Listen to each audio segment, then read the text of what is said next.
Le milieu du 19e siècle à New York fut une époque de progrès rapides et de grandes ambitions.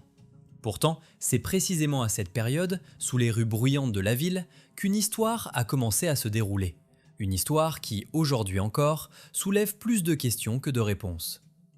L'inventeur Alfred Beech fonda une société par action au nom intrigant, Pneumatic Transit. Cette entreprise se fixa un objectif grandiose: créer un réseau de tunnels souterrains dans lesquels des trains pneumatiques se déplaceraient comme des capsules dans un tube. Cependant, la réalisation de cette idée se heurta à des obstacles bureaucratiques et à l'opposition de forces puissantes. Alfred Beech sollicita l'autorisation officielle de l'administration municipale pour poser ces artères de transport, mais il reçut un refus catégorique. Les historiens débattent encore des raisons de cette décision. Peut-être s'agissait-il d'un lobbying intense des magnats du chemin de fer, peu enclins à tolérer des concurrents sous terre. Ou peut-être les autorités craignaient-elles réellement que des travaux de grande ampleur provoquent l'effondrement d'immeubles résidentiels et de bâtiments historiques. Finalement, l'inventeur n'obtint l'autorisation que de poser des conduites de petit diamètre, exclusivement destinées à un système de courrier pneumatique. On aurait pu croire que ce projet audacieux s'arrêterait là, mais c'est précisément à ce moment-là que commence la partie la plus intéressante. Comprenant qu'il ne pourrait pas atteindre son objectif par des moyens légaux, Alfred Beech décida d'agir en secret. Il imagina un plan audacieux: construire un tunnel de démonstration à part entière en contournant les interdictions, lancer un train pneumatique et mettre le public devant le fait accompli. Le calcul était simple. Une fois que les habitants auraient vu l'efficacité et la sécurité de ce nouveau transport, les autorités seraient contraintes de céder et de délivrer un permis pour étendre le réseau sous toute la ville. En 1868, la société loua pour 5 ans le sous-sol du magasin de vêtements Devlin, situé sur la très fréquentée Broadway. Les travaux furent menés de nuit, dans une atmosphère de secret absolu, rappelant davantage la préparation du casse du siècle qu'un projet d'ingénierie. Aux autorités officielles et aux passants curieux, on expliquait qu'il ne s'agissait que d'un modeste puits destiné à des conduites de courrier. Chaque nuit, une file de charrettes quittait le bâtiment, emportant des tonnes de terre extraites des profondeurs de Manhattan. Un bouclier spécial, conçu par Beech lui-même, était utilisé pour le creusement. Ainsi, après ce qui sembla un laps de temps incroyablement court, le 26 février 1870, le voile du secret tomba et le tunnel fut solennellement ouvert au public. Ce que virent les premiers visiteurs les laissa sans voix. Les citoyens entraient dans le sous-sol discret du magasin, traversaient un vestibule spécial dont les portes faisaient office de sas et se retrouvaient soudain dans un tout autre monde. Devant eux ne s'ouvrait pas une mine sombre et humide, mais une station souterraine luxueuse, dont le décor pouvait rivaliser avec les meilleurs salons de la haute société. La station de la voie pneumatique était revêtue de bois précieux, d'élégants lustres pendaient au plafond, et l'espace était baigné par la lumière douce de lampes à gaz oxyhydrogène, un véritable miracle technologique pour l'époque. L'intérieur frappait l'imagination. On y trouvait une véritable fontaine avec des poissons rouges, et même un piano à queue, créant l'atmosphère d'un club d'élite. À l'extrémité de la station, on apercevait le portail du premier métro américain. L'entrée du tunnel était encadrée d'une superbe maçonnerie de briques et décorée de 2 statues en bronze représentant le dieu Mercure, protecteur des voyageurs et du commerce. Derrière les murs de cette station luxueuse se trouvait le cœur du système. Un compresseur d'air de 50 tonnes, d'une puissance de 100 chevaux, qui propulsait la voiture. 350 000 $ provenant des économies personnelles d'Alfred Beech furent consacrés à la création de ce miracle souterrain. La section achevée mesurait 95 mètres de long et le tube avait un diamètre de 2,5 mètres. Avant de découvrir où ce miracle de la technologie a disparu et pourquoi on a préféré l'oublier, abonnez-vous à la chaîne et aimez cette vidéo, car les faits qui suivent sont encore plus étonnants et vous feront regarder l'histoire familière sous un angle nouveau. Le succès semblait total. En 1 an d'exploitation, cette seule voiture transporta 400 000 passagers avides de toucher le futur. Pourtant, L'aspect le plus étrange de cette histoire ne réside ni dans le luxe des intérieurs, ni dans la perfection technique, mais dans les incohérences qui apparaissent lorsqu'on analyse en détail le calendrier de construction et le destin ultérieur de l'ouvrage. Il est difficile de croire qu'un travail aussi grandiose ait été réalisé aussi vite et dans le secret, et encore plus difficile d'expliquer pourquoi il a disparu de manière si peu glorieuse dans l'oubli. Si l'on lit attentivement les rapports officiels et qu'on les compare aux lois de la physique et à la logistique de la construction, la belle histoire de l'inventeur de génie commence à se fissurer.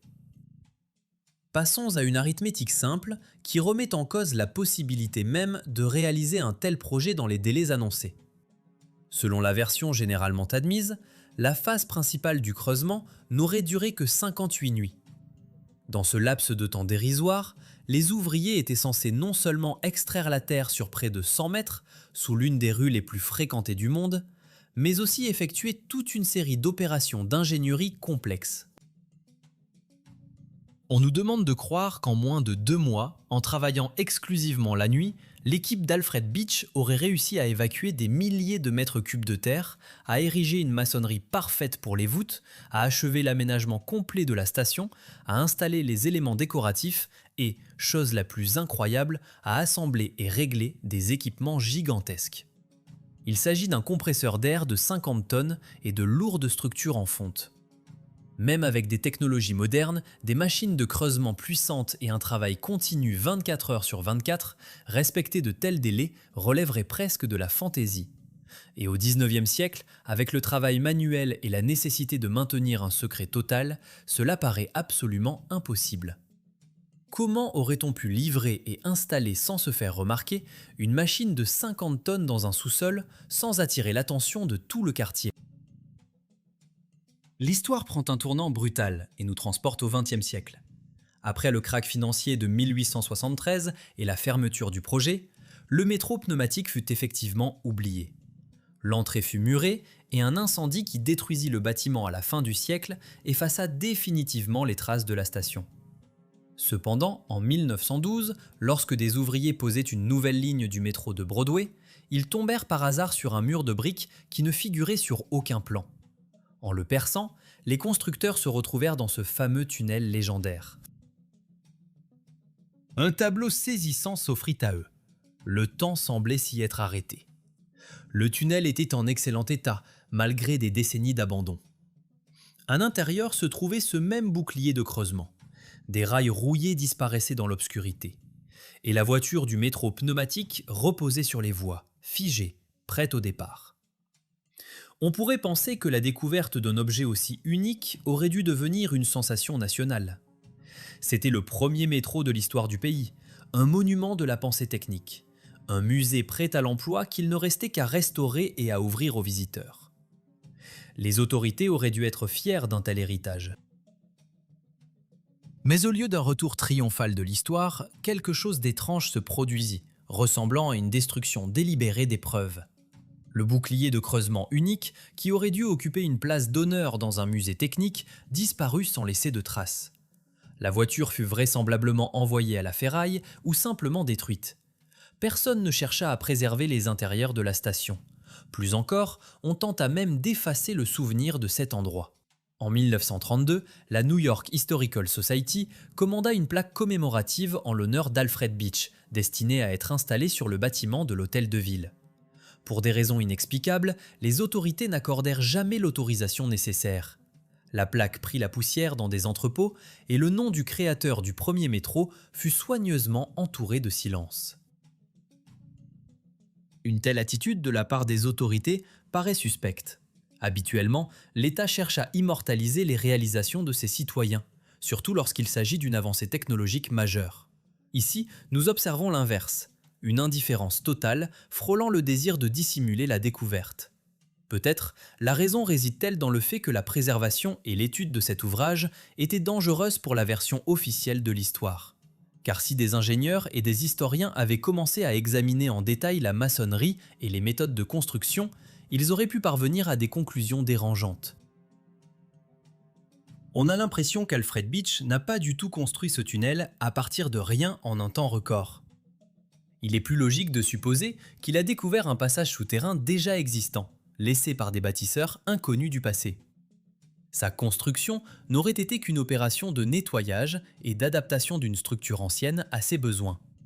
Il se serait contenté d'enlever les gravats, de blanchir les murs, d'installer du mobilier et de présenter une ancienne voie de communication comme sa propre invention. Cela explique les délais irréalistes, le caractère secret des travaux et l'étrange silence des autorités par la suite. Et si l'on accepte cette idée, une évidence s'impose.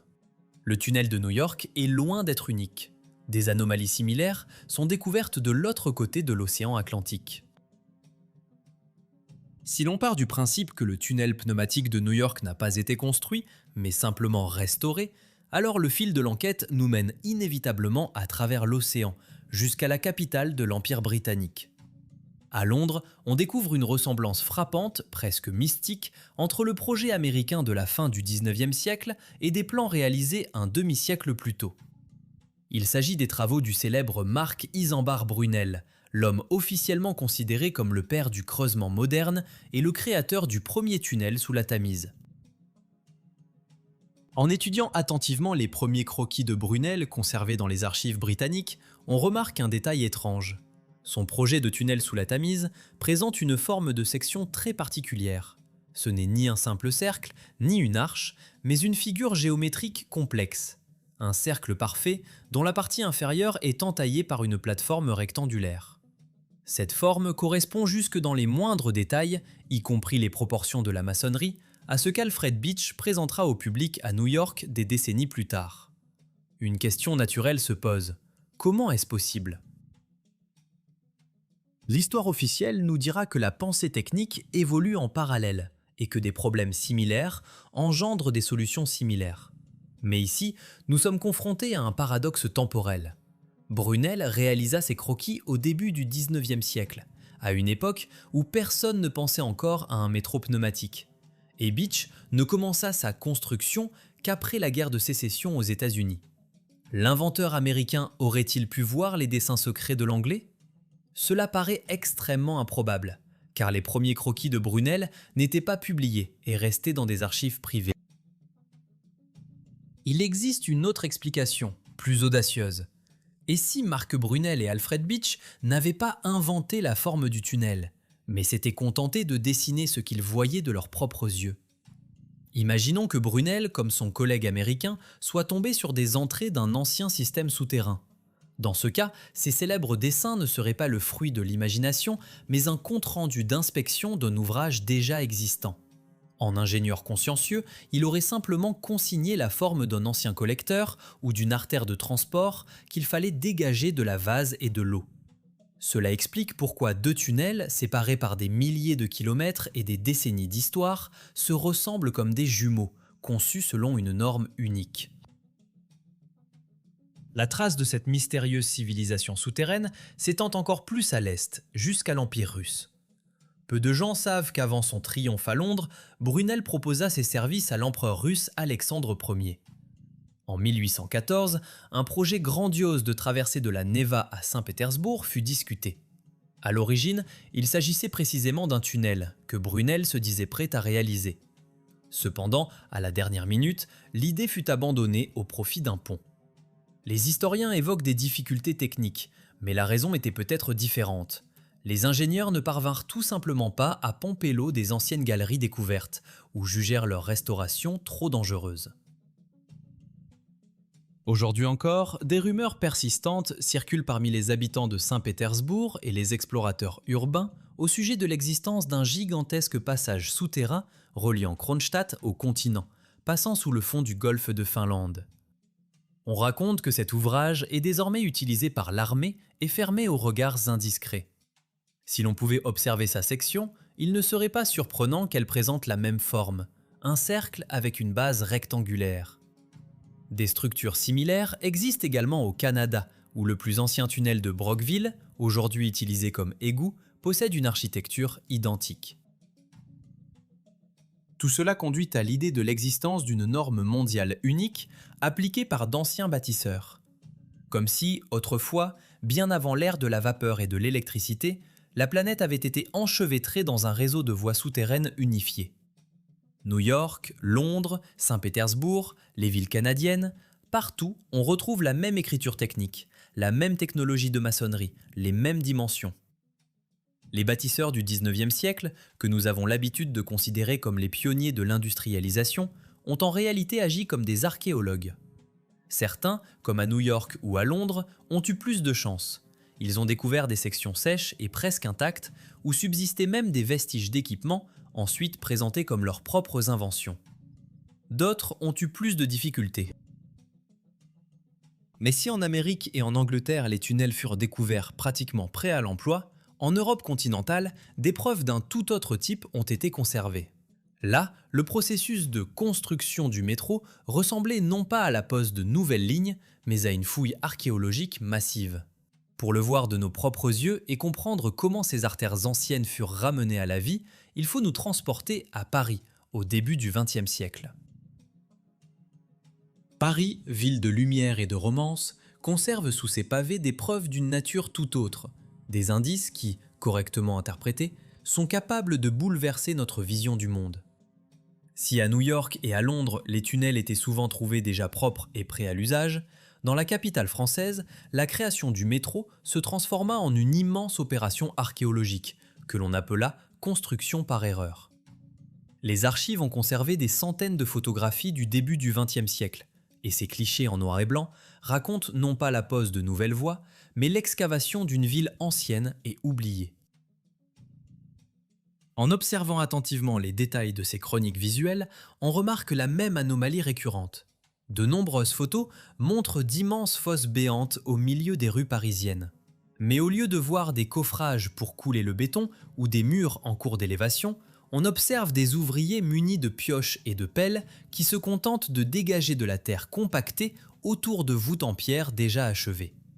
Il existe toute une série de clichés où l'on distingue clairement un double tunnel. La partie gauche est déjà dégagée et s'ouvre sur l'obscurité d'un passage, tandis que la droite est encore remplie de terre et d'argile jusqu'au plafond. Cette scène défie toute logique du point de vue de la construction classique. Pourquoi des ingénieurs auraient-ils d'abord bâti une double voûte complexe, puis l'auraient enterrée sous des tonnes de terre, pour ensuite la déterrer héroïquement ? La réponse s'impose d'elle-même. Personne n'a construit ces voûtes au XIXe siècle. Elles existaient déjà, enfouies sous le poids des siècles, attendant qu'une nouvelle civilisation tombe dessus. Cette dissonance technologique apparaît de façon particulièrement frappante lorsqu'on observe les méthodes de travail. On voit des échafaudages rudimentaires en bois, des étais grossiers faits de troncs non équarris, des outils manuels et des charrettes tirées par des chevaux. Et tout cet arsenal artisanal est utilisé pour créer une maçonnerie de pierre parfaite dont la qualité dépasse de nombreux standards modernes. Les parois des tunnels sont constituées de blocs magnifiquement ajustés, rappelant l'architecture romaine antique ou des structures cyclopéennes. Le contraste entre la pauvreté des échafaudages et la grandeur des murs eux-mêmes crie que ces ouvriers ne peuvent pas être les auteurs de ces ouvrages. Ils ressemblent à des fourmis s'agitant dans les ruines d'un temple de géants, essayant de l'adapter à leurs besoins modestes. Dans certaines sections des travaux parisiens, on voit clairement comment la maçonnerie ancienne est brutalement détruite pour élargir un passage ou relier différents niveaux. Les ouvriers démantèlent des murs anciens, et les coupes révèlent à quel point ils étaient profonds et massifs. Ce n'est pas un simple parement de briques de l'époque victorienne, c'est une construction monolithique conçue pour des millénaires. De plus, dans les tranchées, apparaissent simultanément non pas un ou deux, mais 4 tunnels parallèles s'enfonçant vers l'inconnu. Pourquoi Paris, au début du siècle dernier, aurait-elle eu besoin d'un réseau souterrain aussi démesuré, alors que même aujourd'hui, nombre de ces passages ne sont pas utilisés? Il est évident que nous sommes face aux vestiges d'un système de transport d'une civilisation globale, dont nous commençons à peine à mesurer l'ampleur. Les plans officiels de l'époque ressemblent à des œuvres d'art. Des schémas complexes, des calculs précis, de magnifiques diagrammes. Mais la réalité visible sur les photographies contraste fortement avec le papier. Sur le papier, c'est le triomphe du progrès. Dans la fosse, le labeur pénible de terrassiers déblayant des gravats. Cela suggère que les soi-disant projets de métro n'étaient pas des plans de création, mais des cartes de reconnaissance. Les ingénieurs ne dessinaient pas des stations. Ils consignaient sur le papier ce qu'ils parvenaient à découvrir grâce à des sondages ou à des affaissements de terrain. La forme des petits conduits découverts à Paris coïncide étonnamment avec celle des tunnels de New York, ce même cercle avec une base rectangulaire. Cela confirme l'hypothèse d'une norme mondiale unique, appliquée bien avant l'apparition des États modernes. Plutôt que d'admettre que l'humanité vit sur les ruines d'un passé plus développé, les historiens ont préféré appeler cela la révolution industrielle et attribuer les mérites des anciens architectes à des entrepreneurs modernes. À Paris, comme dans d'autres capitales, le métro a simplement été intégré dans des vides existants. Ici, on a réparé des voûtes, là, on a percé de nouveaux passages, mais la base est restée la même, ancienne. Pourtant, la preuve la plus convaincante que nous n'avons pas affaire à un progrès, mais à une adaptation, ne réside même pas dans la qualité des murs, mais dans ce qui circulait réellement dans ces tunnels majestueux.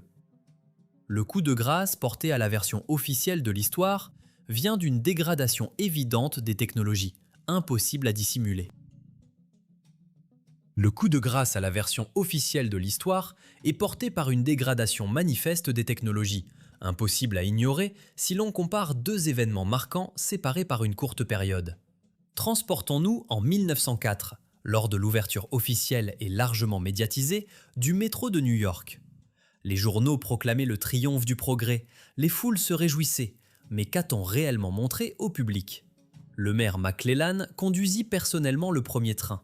Et ce n'était pas une capsule futuriste, mais en réalité, un misérable wagonnet ouvert ressemblant davantage à un chariot de mine ou à un trolley de chantier, auquel on avait hâtivement fixé une propulsion électrique. Les passagers étaient assis sur des bancs durs, exposés au courant d'air, dans un véhicule brut et purement utilitaire. Revenons maintenant en 1870, plus de 30 ans plus tôt. Alfred Beech présente sa voiture pneumatique, une capsule hermétique, des sièges confortables, une finition raffinée, une marche douce, sans bruit ni suie. Comment cela est-il possible? Selon les lois du développement de la civilisation, les technologies devraient se complexifier et s'améliorer. Or ici, nous observons le processus inverse. On passe de la pneumatique sophistiquée et du confort à de simples wagonnets sur rails. C'est comme rétrograder d'un train à grande vitesse moderne à une charrette à vapeur. Durant ce demi-siècle que l'on considère comme l'âge d'or de la révolution industrielle, le transport n'a pas évolué, il a régressé, jusqu'au niveau des mécanismes les plus primitifs. Ce paradoxe flagrant n'a qu'une seule explication logique, qui relie toutes les étrangetés. La vitesse incroyable des travaux, l'identité des tunnels à travers le monde et la disparition des équipements. Nous n'assistons pas à l'évolution de la pensée technique du XIXe siècle, mais à une adaptation maladroite des ruines d'une civilisation hautement développée, ayant existé bien avant nous. L'humanité de cette époque n'a pas construit ces réseaux souterrains grandioses, elle les a trouvés. Nous sommes arrivés dans un monde déjà prêt, comme de nouveaux locataires dans un château ancien, abandonné mais majestueux. New York et Londres ont été plus chanceuses que d'autres villes. Dans leur section de ce réseau souterrain, non seulement les tunnels eux-mêmes ont été préservés, mais aussi des vestiges de mécanismes anciens, ces mêmes systèmes pneumatiques et compresseurs que Beech et Brunel ont pu nettoyer, remettre en marche et présenter comme leurs propres inventions. C'est pourquoi leur projet paraissait si futuriste pour leur époque. Cependant, ne comprenant pas pleinement les principes de fonctionnement de ces technologies et étant incapables de les entretenir ou de les reproduire, ces inventions tombèrent rapidement en panne et on préféra les oublier en les remplaçant par des trains électriques primitifs mais compréhensibles.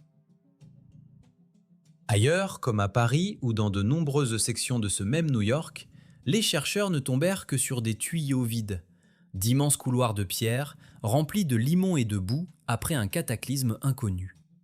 Il ne leur restait plus qu'à déblayer des tonnes de terre, poser des rails rudimentaires et proclamer la grande construction du siècle. L'ensemble du réseau mondial de métro n'est pas une réalisation des ingénieurs du XIXe siècle, mais une réutilisation secondaire d'un colossal système de transport ancien qui enserrait autrefois toute la planète selon une norme unique. Nous n'utilisons que de misérables fragments de cette ancienne grandeur, sans même soupçonner qui et quand a réellement posé ces voies sous nos pieds. Si cette vidéo vous a fait réfléchir à tout ce que nous ignorons encore du véritable passé de notre civilisation, abonnez-vous à la chaîne. Et dès maintenant, 2 vidéos sont apparues à l'écran. Elles bouleverseront encore davantage votre vision de l'histoire réelle et vous montreront d'autres traces d'une époque oubliée. Ne les manquez pas.